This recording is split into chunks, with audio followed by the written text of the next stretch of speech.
Welcome to another edition of Melvin's Real Estate Tip of the Week. I'm Melvin Burrell, broker associate with eXp Realty. Today's topic is seller's goldmine and buyer's nightmare. Now, right now, we are in the middle of a pandemic, COVID-19.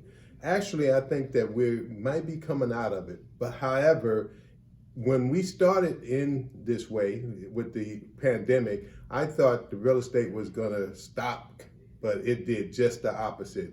Real estate is booming.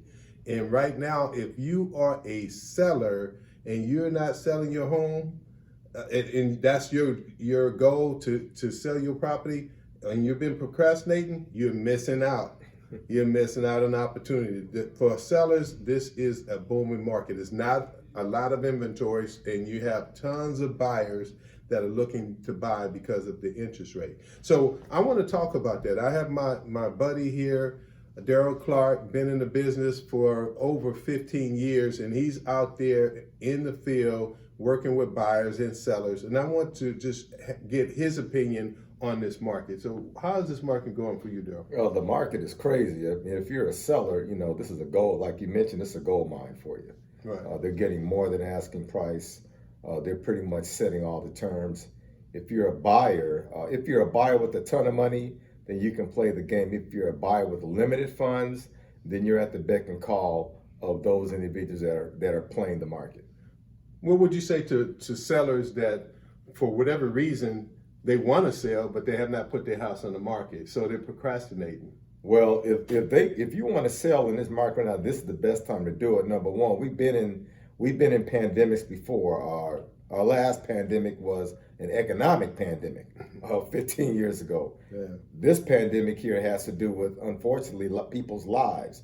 However, this is a window of opportunity because the economy is pretty much has not tanked. It's actually has produced a lot of opportunities for folks, and that is for sellers. Now, it's not going to always be that way. So who knows when it's going to be a change. Let's say, for example, if it's 3 months from now, you being able to get $50,000 over asking price today may put you in a situation 3 months later where you'll be able to only get maybe $10,000 over asking price as well. So it can flip any time.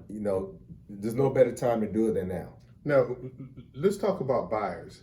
Now, buyers right now, because again the interest rates are in the 2.5% to 3% range and lower, they're trying to get into homes.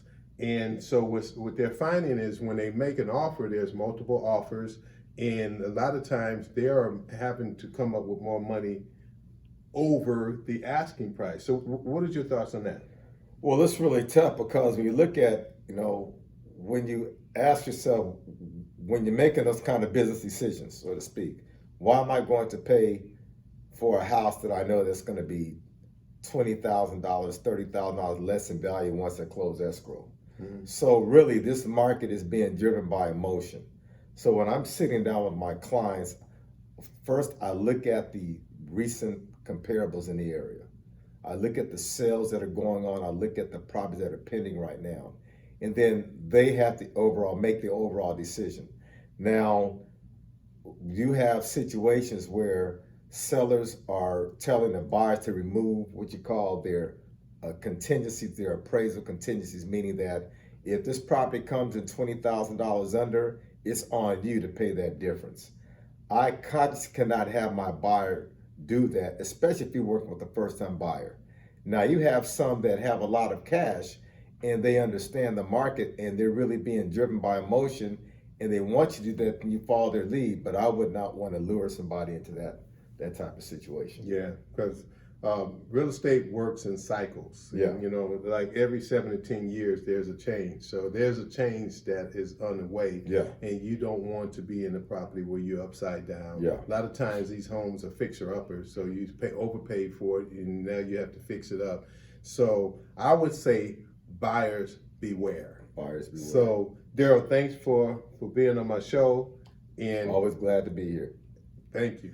If you like this tip of the week, please subscribe so that you can get my latest videos, and also share with your friends. And if you want to get in contact with me, my email is down below. Thank you, and I see you next week.